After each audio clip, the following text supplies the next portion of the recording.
and then I'll explain it. I just want to see your reaction first. Okay?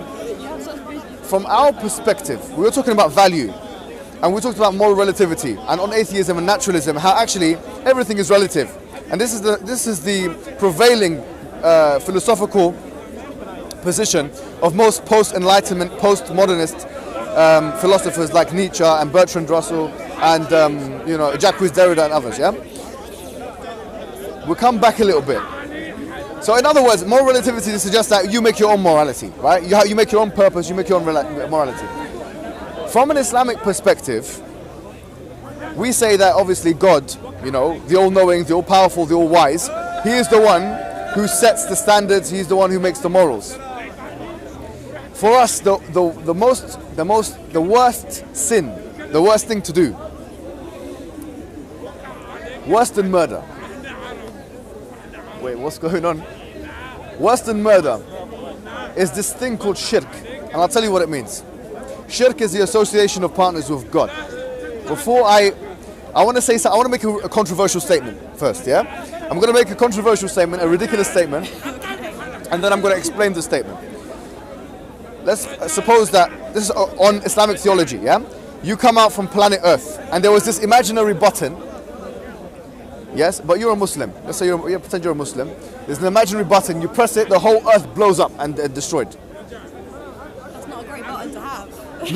It's not a great button to have, right? Let's pretend that button exists.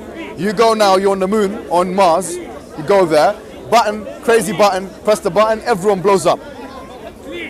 You would think that's the worst thing you can do to human beings, and it is. I mean, from an Islamic perspective, killing one person is like killing the whole of humanity, right?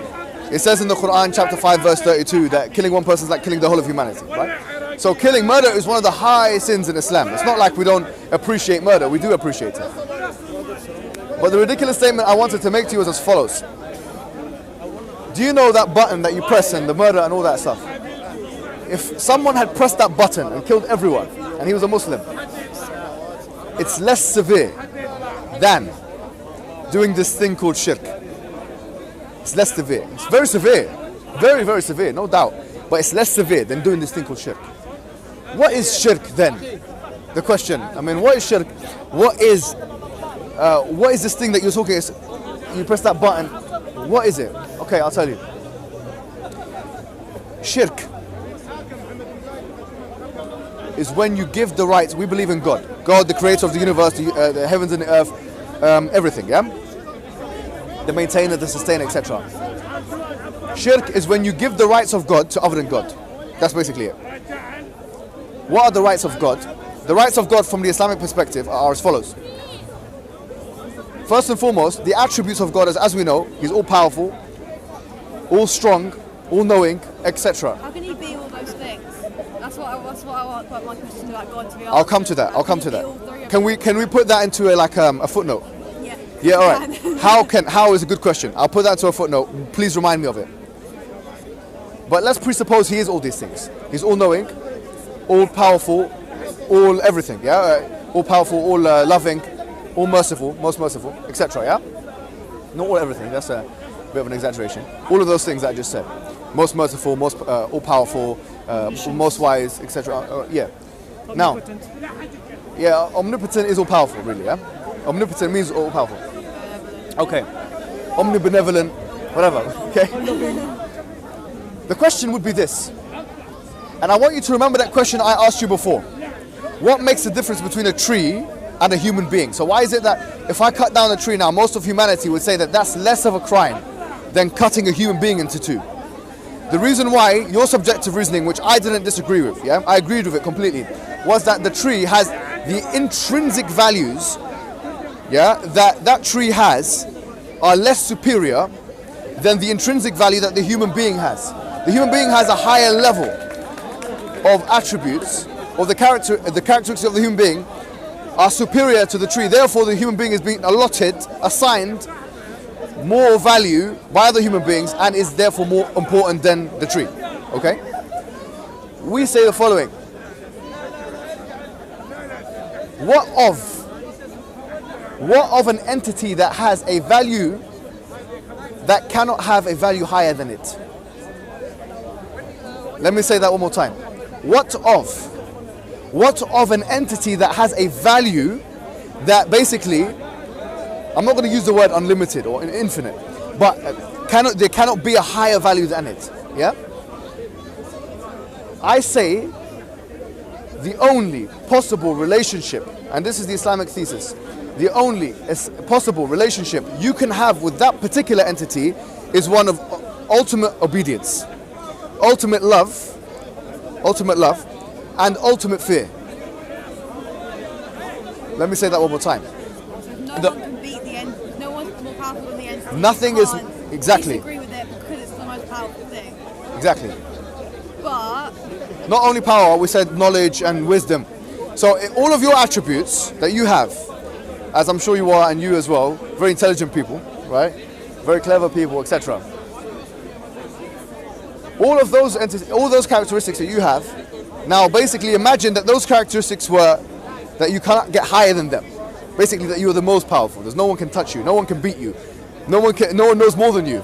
You know, if we bring all of human beings, not forget about the speaker's, sorry, I'm going to knock you out here. All of human beings, forget about Speaker's Corner, all of the human beings in the whole world, we put them together and we have some kind of apparatus, we have some kind of mechanism, we have some kind of way of putting all those human beings' intelligence together and aggregating all of that intelligence into one sum, yeah? All of those human beings would be closer to knowing nothing than they would be to knowing everything. Can you imagine the level of ignorance we have? Can you imagine the level of ignorance we have? We are ignorant. There's too much going on in the universe. There are literally 2/3 of the undersea that we have not even explored yet. And this is planet Earth. Imagine the universe, right? That's human being. Now imagine an entity that has all knowledge. He can hear all. He's all-seeing.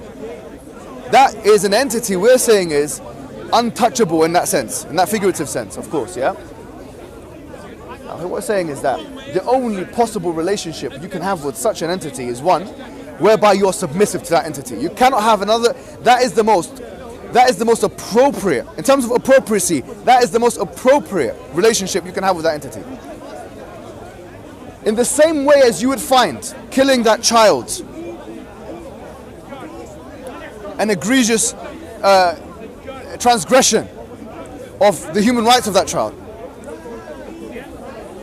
The case, because of the intrinsic characteristics of that child, we say is the same reason why shirk, association of partners with God, is the most egregious transgression or crime that anyone can make on anything.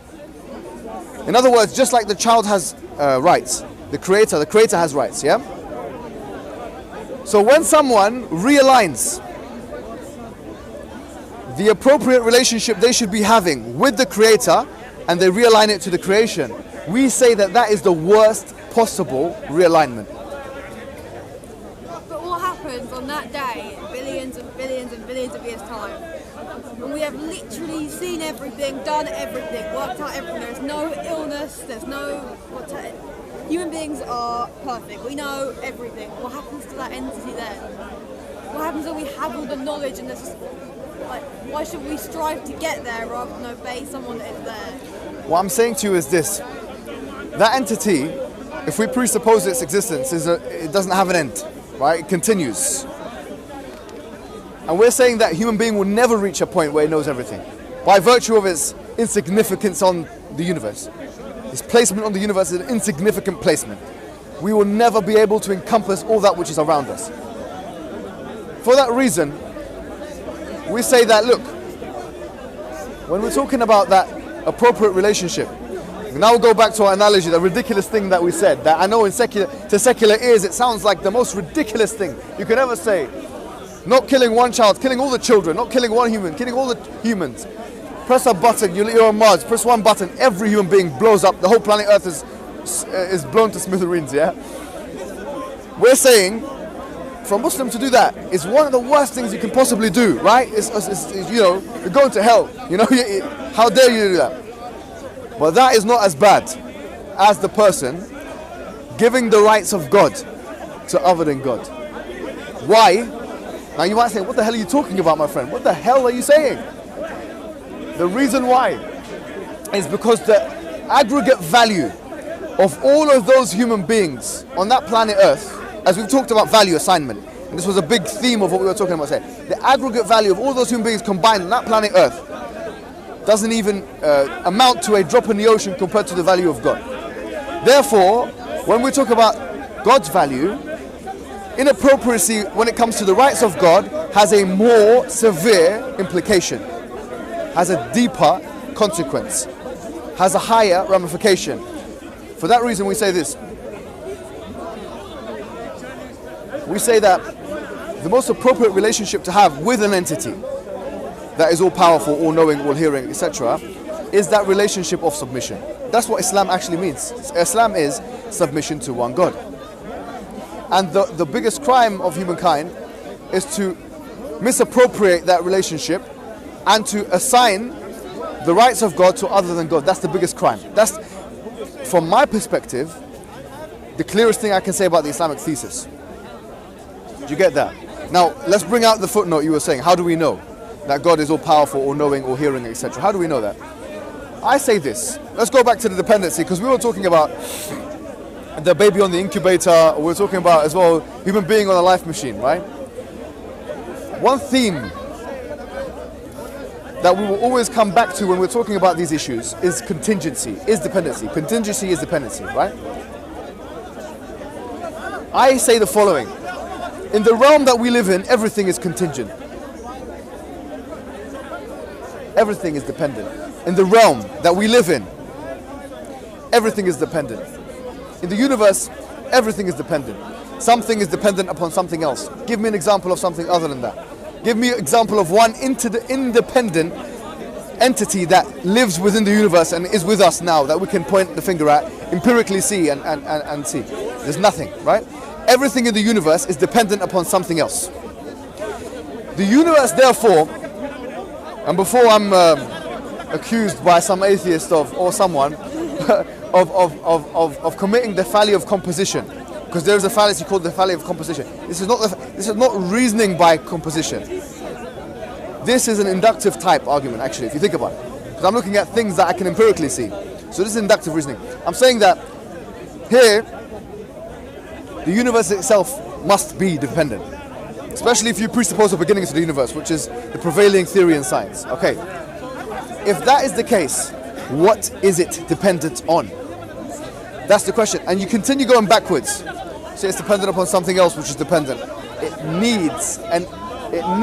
requires an independent entity to start it all off. That's what it requires. And your independent entity is Allah. Forget about the word Allah. Allah in Arabic just means Al-Ilah. Al-Ilah just means the God. That's what, literally Allah just means the God. It's all God. It's just an Arabic word. Christians call God Allah. In Arabic, Christian Arabs, they call God Allah. Eli is very close to Allah. Eli, lema sabaqtani. You might have heard this in the Bible. You know, God, why have you forsaken me? Eli, lema sabaqtani. In Aramaic, Eli. The Aramaic Eli is very similar to the word Allah. Now the point is this. We're saying that there was an entity that came before the universe which is independent. We ask ourselves, what other attributes must this entity have had in order to bring rise to the universe, to cause the universe? Unless someone says, I don't believe in causation, which is something some people say, they throw all of the laws of logic out the window. Don't believe in causation, fine. Even if you don't believe in causation, what must this entity have had in order to allow for another entity, which that entity is dependent upon this entity, to exist? It must have had knowledge, no? When you look at the fine-tuning of the universe, and you look at all of the constants being completely finely tuned, all of these things must require knowledge. It must have had power, no? It must have had power, because if it didn't have power, it couldn't be interdependent. It couldn't be independent, sorry. It must have had a seeing ability and a hearing ability, no? Because how could it visualize, how could it sketch the plan, as it were, and bring it to existence? So the things that we were talking about, the attributes of God, are actually logically reasoned. They're not illogical. They're logically reasoned. Let me tell you something. Let me ask you something. Imagine now we're walking in Speaker's Corner. I'm being 100% serious. We're walking in the speaker's corner and we see a ball. Wait a minute, what do we see? We see a ball, a large ball hovering. Okay, hovering in the middle here of speaker's corner. A ball, hovering ball. I say, where did that ball come from? What are you going to say? No idea. No idea is fine, it's good. Fair enough. But are you going to say, you know, that ball came from nothing? Would you say that?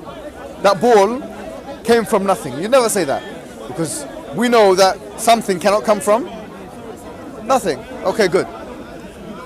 Are we going to say that there were an infinite amount of balls? And this is just one of them? Does that sound like a reasonable conclusion? There was an infinite amount of balls and this is just one of them. Maybe you say no. You know? If I said, listen, the ball created itself. You're going to say it's not possible because you can't exist and not exist at the same time. So what you'd say about the ball, that the ball had a creator of some sorts. An intelligent creator of some sorts. Does that sound like the most reasonable conclusion? It does, doesn't it? Let me tell you something today. That ball is the universe. The universe that we live in is literally an expanding ball in space. Can you imagine? The universe we live in now is an expanding ball in space. The same options apply. The same exact options apply. So we say the ball of the universe, which is expanding, must have had a creator. Must have had an intelligent force behind it. We call that intelligent force Allah. We do, yeah?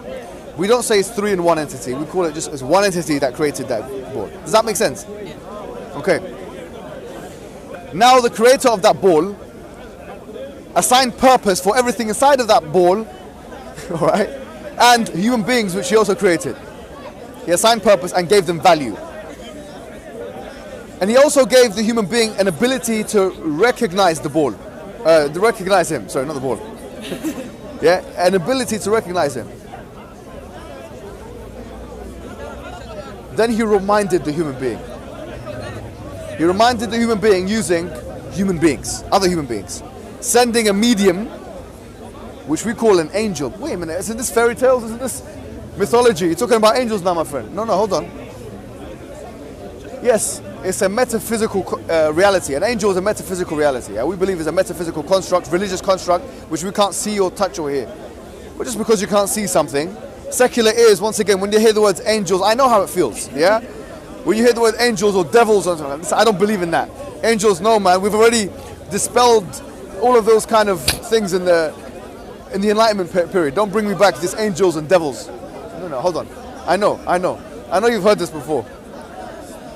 Can we see call them what you call them. They're angels, yeah? These angels, these mediums, communicated with selected human beings aforetime.